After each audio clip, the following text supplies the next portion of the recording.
dyan alay. Masakot.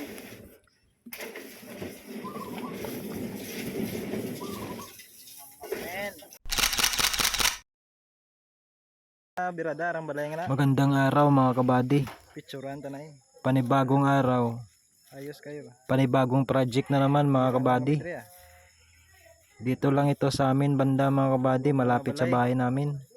Ang palibot. Sa kabilang kanto lang mga kabady. Dati nga maisan. Ang area na to mga kabady. Dati itong maisan. Titingnan natin kung hanggang saan yung level ng tubig dito. Kasi hindi pare-parehas yung level ng tubig eh. Merong 20 feet, 30 feet, at umaabot pa nga ng 50 or 60. At kapag maabot na natin yung level ng tubig mga kabady na okay, quality yung tubig, hanggang doon lang tayo mga kabady. Huwag na tayong palalim ng palalim. Kasi hindi naman ibig sabihin na malalim yung drilling natin eh, maganda na kaagad ang tubig na lalabas. Kasi yung layer ng lupa sa ilalim hindi pare-parehas mga kabady. Merong maputik, meron ding mabato, at meron ding pila. Susubukan natin mga kabady kung hanggang saan yung magandang level ng tubig mga kabady. So tara mga kabady, huwag na natin patagalin to para matapos na yung project natin mga kabady.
Ayan, tapos na tayo mag-drilling mga kabady. Yung drilling natin 50 feet, sobrang lalim. Prepare na natin yung PVC mga kabady. Pagdugtong-dugtongin lang natin, lalagyan natin ng solvent para hindi siya maputol sa ilalim. Yung pinakadulo niyan mga kabady, lalagyan natin ng screen. Bubutas-butasan lang natin ng ganyan para daanan ng tubig mga kabady. Ibig sabihin, napakalalim ng kukuhanan natin ng tubig sa ilalim mga kabady. At kung susobra man tayo, adjust na lang tayo pataas mga kabady. Kasi hindi naman ibig sabihin na sa malalim tayo ay may tubig na. Meron ding area na kahit anong lalim, walang tubig mga kabady. Kaya pag walang tubig sa ilalim, adjust tayo sa taas. Lagyan natin ng solvent mga kabady. Yung kapit na kapit tsaka yung walang singaw. Kasi pag sumingaw yan mga kabady, wala na tayong makukuha tubig niyan mga kabady. Puro hangin na lang sa ilalim ang makukuha natin. Tatanggalin na natin yung tubo na ginamit natin kanina mga kabady, yung pinag-drilling natin. Papalitan na natin yan ng PVC. Kailangan doble ingat tayo dyan mga kabady. Kasi pag once mahulog yung tubo na yan sa ilalim, mahirapan na tayong tanggalin yan. Yan na mga kabady. Ilalagay na natin yung PVC mga kabady. Titingnan natin mga kabady kung anong resulta. Dahan-dahan na natin ipasok yung PVC mga kabady. Kasi hindi naman siya mabuhangin eh. Pila yung pagsitingan natin ng tubig mga kabady. Yung pinakadulo niya. Kasi nandun yung magandang tubig tsaka quality. Itong area na to mga kabady, dati itong maisan, ginawa na nilang pabahay mga kabady. Hindi katulad sa palayan, mababaw lang ang tubig. Sa mga ganitong area mga kabady na maisan, malalim talaga ang tubig dito mga kabady. Kailangan natin magpalalim ng drilling natin dito.